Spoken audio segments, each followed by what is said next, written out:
नमस्कार, 20 मिनट 20 खबर में आपका स्वागत है। मैं हूं आपके साथ प्रियंका राय। इस बुलेटिन में हम आपको प्रदेश से लेकर देश के अलग अलग हिस्सों की खबर दिखाएंगे।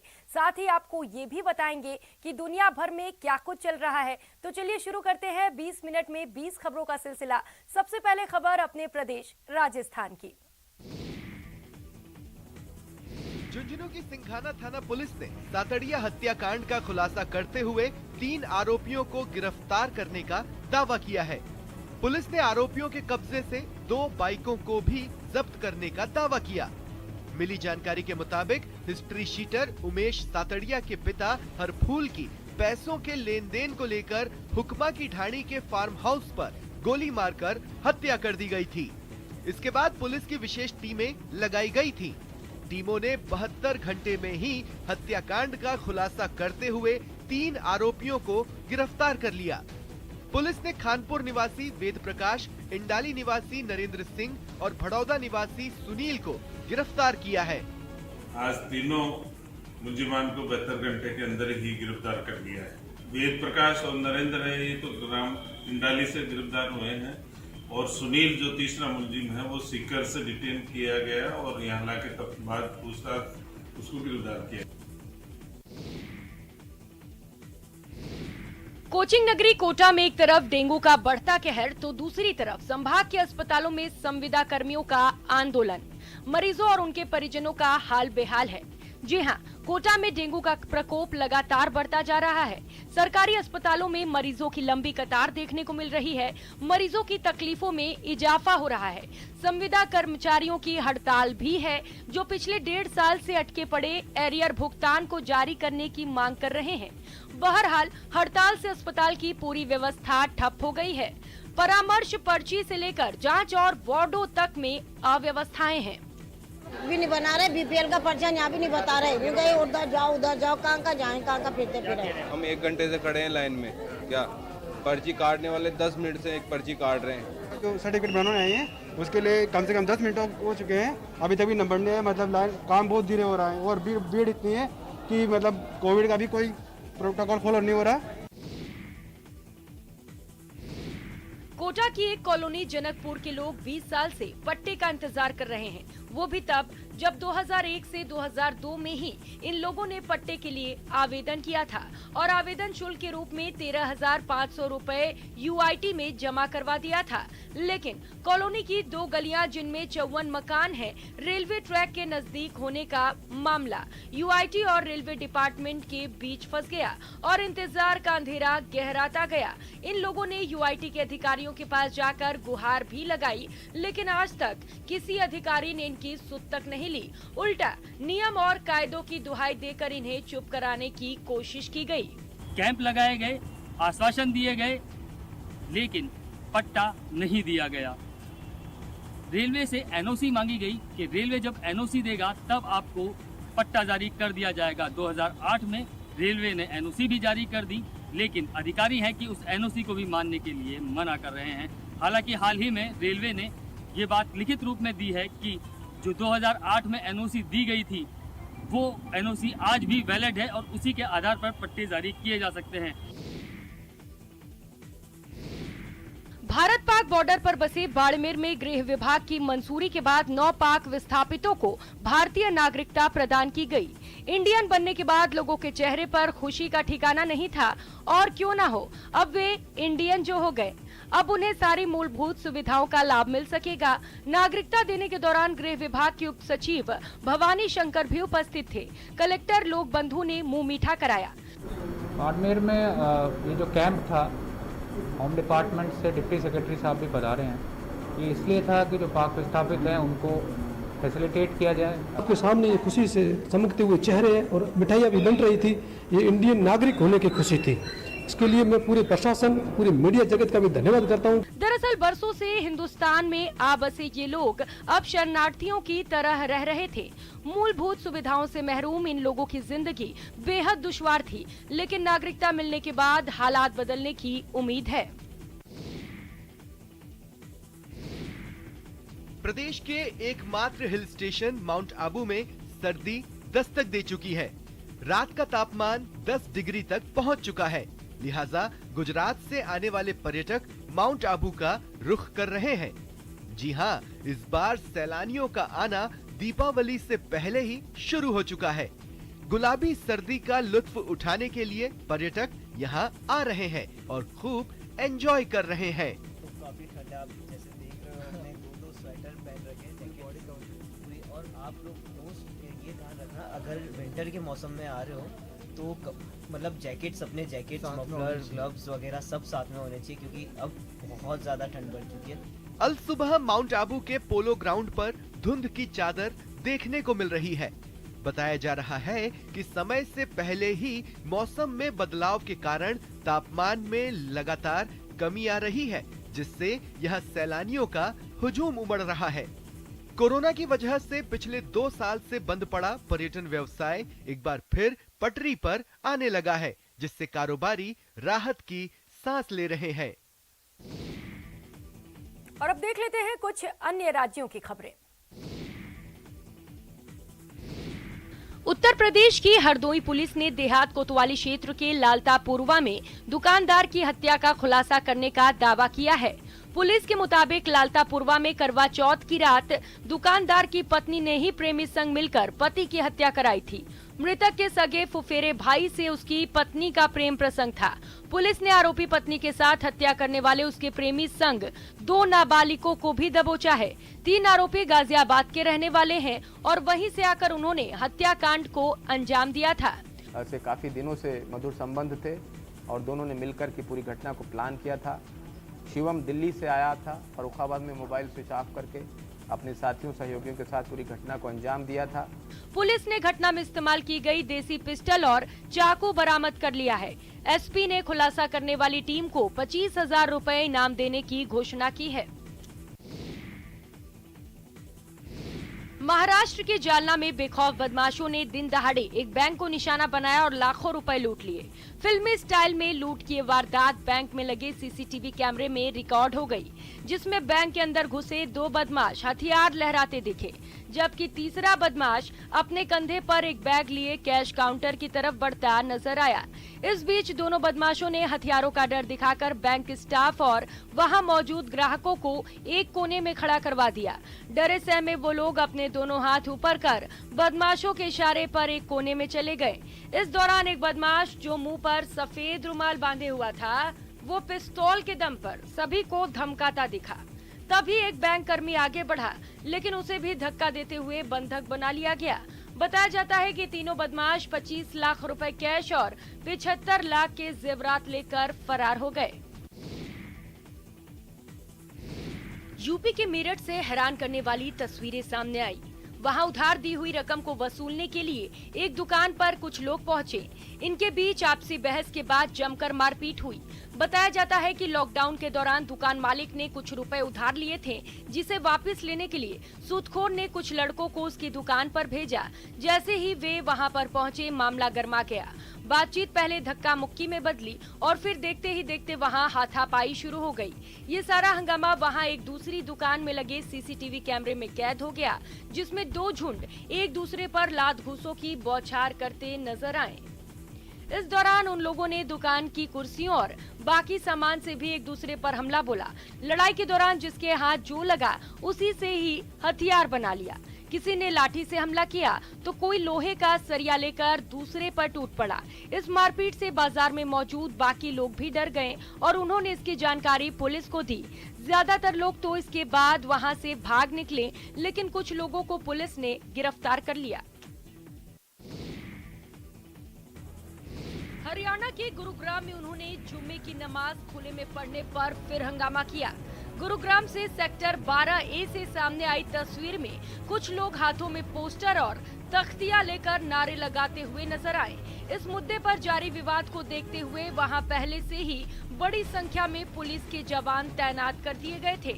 इस बीच मुस्लिम समुदाय के कुछ लोग वहां नमाज पढ़ने के लिए पहुंच गए।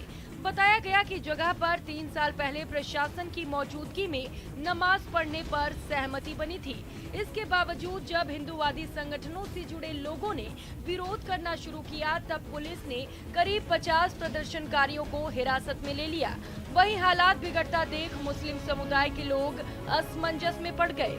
हालांकि बाद में उन लोगों ने पुलिस की सुरक्षा में नमाज पढ़ी। इससे पहले गुरुग्राम के सेक्टर 47 में भी ये मुद्दा तूल पकड़ चुका है। पंजाब के लुधियाना में अचानक सड़क धंसने से एक स्कूटर पर सवार 2 बच्चों की जान पर बन आई। दोनों बच्चे स्कूल जा रहे थे, लेकिन बीच रास्ते में सड़क धंस गई और वे गड्ढे में जा गिरे, जिसका सीसीटीवी फुटेज भी सामने आया, जिसमें साफ दिख रहा है कि उस सड़क पर लगातार लोगों का आना जाना जारी था। तभी सड़क पर एक बड़ा हिस्सा धंस गया, जिसका अंदाजा स्कूटर सवार उन बच्चों को नहीं हुआ और वे गड्ढे में गिर गए और गंभीर रूप से घायल हो गए। इस घटना की जगह से जो तस्वीरें सामने आई, उनमें सड़क का कोई छोटा मोटा हिस्सा धंसा नहीं दिखा, बल्कि वहां बेहद बड़ा और गहरा गड्ढा बन गया। इस हादसे की जानकारी मिलने के बाद लुधियाना नगर निगम के कुछ कर्मचारी वहां पहुंचे। उन्होंने उस रास्ते से ट्रैफिक के गुजरने पर रोक लगा दी। इस हादसे ने लुधियाना नगर निगम के कामों पर भी सवाल खड़े कर दिए। गुजरात के भरूच में उस समय हड़कंप मच गया जब एक सीएनजी पंप में गैस भरते वक्त जबरदस्त धमाका हो गया। हुआ यूं कि सीएनजी पंप के कर्मचारी एक कार में गैस भर रहे थे। कार का ड्राइवर भी उनके साथ बाहर खड़ा था। इसी बीच एक दूसरी कार भी गैस भराने के लिए वहां पहुंची। इससे पहले कि कोई कुछ समझ पाता, पहले वाली कार में एक जोरदार धमाका हो गया। धमाका होते ही वहां मौजूद कर्मचारी और दूसरे लोग जान बचाने के लिए तेजी से दूसरी तरफ भागे। धमाका इतना जबरदस्त था कि कार के परकच्चे उड़ गए। सीएनजी पंप की छत के हिस्से तक टूटकर कार के ऊपर आ गिरे। यही नहीं, दूसरी तरफ मौजूद कार को भी धमाके से नुकसान पहुंचा। हादसे के बाद वहां से जो तस्वीरें सामने आई, उसमें धमाके के बाद सीएनजी पंप में हुई बर्बादी साफ दिखाई दी। गनीमत ये रही कि वहां मौजूद लोग किसी तरह खुद को बचाने में कामयाब हो गए और किसी को कोई गहरी चोट नहीं आई। उत्तर प्रदेश के बहराइच में अवैध खनन का कारोबार धड़ल्ले से चल रहा है। पुलिस की नाक के नीचे प्रतिदिन खनन माफिया के वाहन बेखौफ फराटा भर रहे हैं। खनन माफिया पर शिकंजा कसने के लिए बनी टीमें सिर्फ रस्म अदायगी तक सिमट कर रह गई हैं। खनन माफिया धरती का सीना चीर कर मालामाल हो रहे हैं। खनन माफिया कोतवाली नानपारा क्षेत्र स्थित इटहा गौशाला की सरकारी जमीन पर भी अवैध खनन करते हुए नजर आ रहे हैं। जी हां, खनन माफिया दिन के उजाले में सरकारी जमीन से बालू का खनन कर रहे हैं। स्थानीय ग्रामीणों के मुताबिक उन्होंने कई बार अधिकारियों से शिकायत की, लेकिन उनकी हर शिकायत अनसुनी रह गई। पुलिस और राजस्व कर्मचारियों की साठगांठ से चल रहे अवैध खनन से सरकार को प्रतिदिन लाखों के राजस्व का चूना लग रहा है। जिले के कई स्थानों पर तो जेसीबी मशीनों को लगातार अवैध खनन कराया जा रहा है।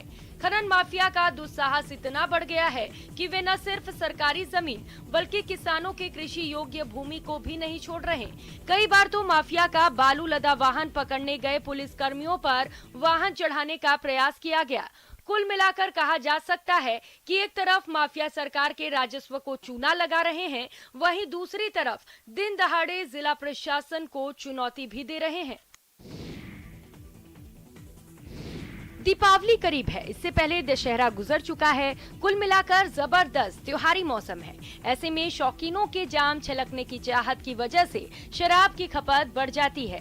ऐसी स्थिति में अवैध शराब बनाने और उसकी बिक्री को रोकने के लिए पूरे उत्तर प्रदेश में आबकारी विभाग ने सख्ती बरतनी शुरू कर दी है। जिला स्तर पर अधिकारियों को नियमित छापेमारी करने के निर्देश दिए गए हैं। इसमें पुलिस प्रशासन की भी मदद ली जा रही है। तस्वीरें बहराइच की हैं, जहां आबकारी विभाग और पुलिस ने अवैध शराब के खिलाफ अभियान चला रखा है, जिससे शराब का अवैध कारोबार करने वालों में हड़कंप मचा हुआ है। एक तरफ बढ़ती डिमांड, दूसरी तरफ दबिश का डर, लेकिन त्योहारी मौसम में मालामाल बनने की हसरत हर डर पर भारी पड़ रही है। अवैध शराब के खिलाफ संयुक्त टीमों ने जिले के 4 थाना क्षेत्रों में छापेमारी की और सरयू नदी की कचर में बन रही 6 अवैध शराब भट्टियों को नष्ट करने में सफलता पाई।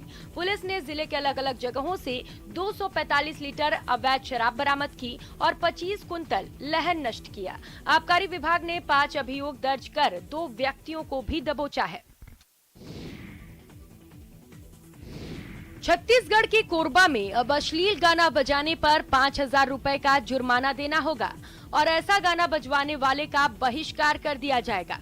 जी हां, district sound and light association ने ये निर्णय लिया है कि किसी भी धार्मिक आयोजन में, चाहे वो विसर्जन का कार्य हो या फिर कोई दूसरा, उसमें मोबाइल डीजे या फिर डीजे किसी भी प्रकार का अश्लील गाना नहीं बजाएगा। एसोसिएशन के पदाधिकारियों ने आम जनता से भी निवेदन किया है कि किसी भी डीजे वाले से इस तरह के गाने की फरमाइश न करें, क्योंकि कोई भी डीजे वाला अपनी मर्जी से ये सब नहीं करता। अगर किसी भी डीजे में इस तरह के गाने बजाते पाए गए तो एसोसिएशन की ओर से 5,000 रुपए का अर्थदंड लगाया जाएगा। बैठक में निर्णय लिया गया, जैसे पहले भी हमारे पास शिकायत आ रही थी कि धार्मिक रैलियाँ जो होती है या धार्मिक आयोजन होते हैं वहाँ अश्लील गाने बजाए जाते हैं, या फिर डीजे वाले के द्वारा या फिर समिति के द्वारा जोर जबरदस्ती से बजवा जाते हैं। तो इसलिए समिति में बैठक किया गया और निर्णय लिया गया कि आगे कभी भी ऐसे कोई कार्यक्रम हो तो उसमें इसको पूरी तरीके से बैंड किया जाए। झारखंड के जमशेदपुर में स्टेट ताइक्वांडो चैंपियनशिप में लड़कों के साथ लड़कियों ने भी बढ़ चढ़कर हिस्सा लिया है। चैंपियनशिप में हिस्सा लेने आई लड़कियों ने कहा कि मार्शल आर्ट सीखने से आत्मनिर्भरता आती है, विश्वास बढ़ता है। बेटियां बताती हैं कि वे ताइक्वांडो में नेशनल इंटरनेशनल खेलना चाहती हैं, दुनिया में देश का डंका बजाना चाहती हैं।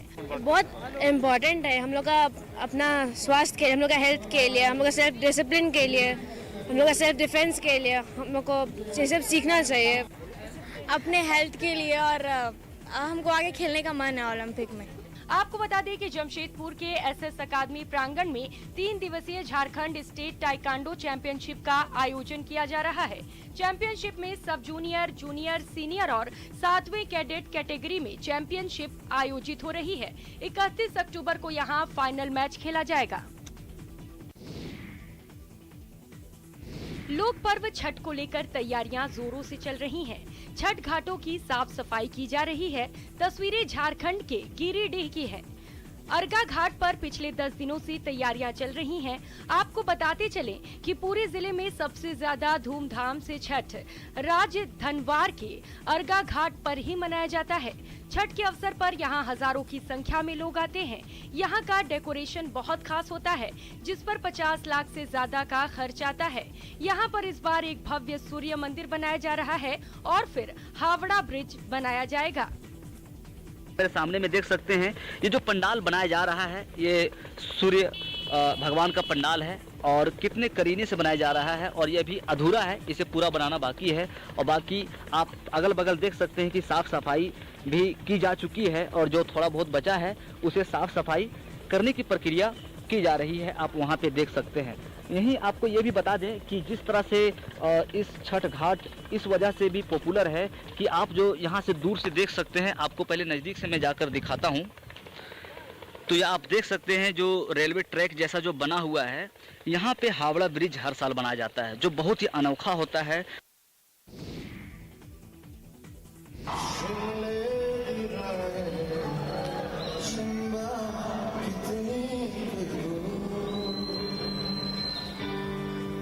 सांस्कृतिक झांकी के साथ 23 अक्टूबर को आरंभ हुए आइकॉनिक महोत्सव का म्यूजिकल नाइट के साथ धमाकेदार समापन हुआ।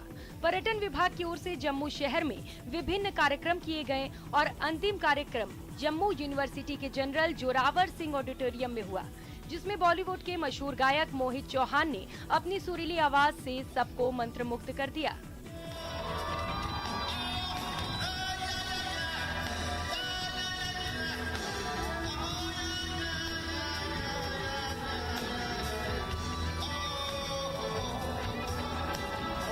A.R. रहमान के संगीत पर कई हिट गाने दे चुके मोहित चौहान ने एक के बाद एक अपने कई लोकप्रिय गीत सुनाए। अभिषेक बच्चन की फिल्म दिल्ली 6 में मसक अली गीत गाकर बॉलीवुड में अपनी छाप छोड़ने वाले मोहित चौहान ने स्टेज पर ये गीत गाया तो दर्शक झूम उठे। आजादी के 75 साल पूरे होने पर आजादी का अमृत महोत्सव मना रहे पर्यटन विभाग की ओर से आयोजित इस महोत्सव के अंतिम दिन जम्मू शहर में इसके अलावा 3 अन्य जगहों पर भी कार्यक्रम हुए। 20 मिनट 20 खबर में अब बात कर लेते हैं इंटरनेशनल खबरों की। यमन में जारी जंग में सऊदी अरब के समर्थन वाली सेना ने 150 से ज्यादा हूथी विद्रोहियों को मार गिराने का दावा किया। वहां पिछले 7 साल से ईरान के समर्थन वाले हूथी विद्रोहियों और सऊदी अरब के समर्थन वाली सेना के बीच भीषण जंग चल रही है, जो एक बार फिर से तेज हो गई। मारे प्रांत से जो तस्वीरें सामने आई, उनमें सरकार के समर्थन वाले लड़ाके विद्रोहियों पर ताबड़तोड़ गोलियां बरसाते नजर आए। इतना बारूद बरसाया गया कि वो वीरान रेतीला इलाका थर्रा उठा। हर तरफ सिर्फ गोलियों की गूंज और तोप के गोलों की आवाजें सुनाई दी। सऊदी अरब के समर्थन वाली सेना और लड़ाकों ने विद्रोहियों के ठिकानों को निशाना बनाकर जबरदस्त हमले किए। इस हमले में टैंक और भारी मशीन गनों का भी इस्तेमाल किया गया। यमन में पिछले 7 साल से सत्ता के लिए भीषण गृह युद्ध जारी है, लेकिन हजारों मौतें और लाखों लोगों के पलायन के बावजूद इस जंग का अंत नजर नहीं आ रहा। ऑस्ट्रेलिया के विक्टोरिया राज्य पर तूफान ने ऐसा धावा बोला कि लोग रातों रात बेघर हो गए। इतनी तेज हवाएं चली कि 4.5 लाख से ज्यादा मकानों की बत्ती भी गुल हो गई। विक्टोरिया राज्य में मौसम ने मिजाज उस वक्त बदला जब महीनों बाद कोरोना की वजह से लगी पाबंदियों में छूट मिलने के बाद वीकेंड पर लोग घूमने फिरने की तैयारी में थे। लेकिन तूफान ने लोगों के प्लान पर ऐसा पानी फेरा कि वो न घर के रहे न घाट के। विक्टोरिया राज्य की राजधानी मेलबर्न से आई एक तस्वीर में तो एक बड़ी इमारत की छत ही उखड़ती दिखी और उसके अंदर के सरिये बाहर नजर आने लगे। हवाओं के साथ बारिश ने भी लोगों को तंग कर दिया। तूफान की तस्वीरें विक्टोरिया राज्य के क्वींसक्लिफ शहर से सामने आई हैं। लोहे की शीटें बिजली के तारों पर गिरी दिखी। एक जगह तो बिजली के खंभे सड़क पर ही आ धमके। वहीं एक मकान में तूफान का दंगा देखकर होश ही उड़ गए। कई इलाकों में तो पेड़ जड़ समेत उखड़ गए। तूफान के कारण यहां करीब 1.25 लाख घरों में इंटरनेट कनेक्शन भी उड़ गया। स्पेन के लापाल्मा द्वीप पर 40 दिन पहले फटा ज्वालामुखी बुझने का नाम नहीं ले रहा। अब तो हाल ये है कि लावा ओवरफ्लो होने लगा है और उससे हवा में 2000 फीट ऊंचा लावे का फव्वारा भी फूट रहा है। कहा तो ये जा रहा है कि इतना खतरनाक ज्वालामुखी पूरे यूरोप में बीते 100 साल में नहीं देखा गया। सामने आई सांसें अटका देने वाली तस्वीरों ने ज्वालामुखी के विकराल रूप का जीता जागता सबूत भी पेश कर दिया। बरसों से धरती की कोख में कैद पिघली हुई चट्टानों का घोल बाहर निकला तो आसमान से बराबरी करने की ताक में दिखा। लावा इतनी ताकत से फूटा कि लगभग 2000 फीट की ऊंचाई तक पहुंच गया। दिन हो या रात, ज्वालामुखी को एक पल का चैन नहीं। वो तो बस बेतहाशा आग उगलने पर आमदा नजर आया। खौलते लावे के अंगारे तो पहाड़ की ढलानों को बुरी तरह झुलसाते दिखे ही। ज्वालामुखी से राख, धुएं और सल्फर डाइऑक्साइड जैसी जहरीली गैस का ऐसा घना गुबार उठता नजर आया कि तस्वीरें देखकर ही दम घुटने लगे। वहां लावे की नदी अब तक 2100 से ज्यादा इमारतों को राख कर चुकी है। वहीं वैज्ञानिकों का कहना है कि ज्वालामुखी का उत्पात 3 महीने तक जारी रह सकता है। 20 मिनट 20 खबर में फिलहाल इतना ही। आप बने रहिए हमारे साथ। नमस्कार।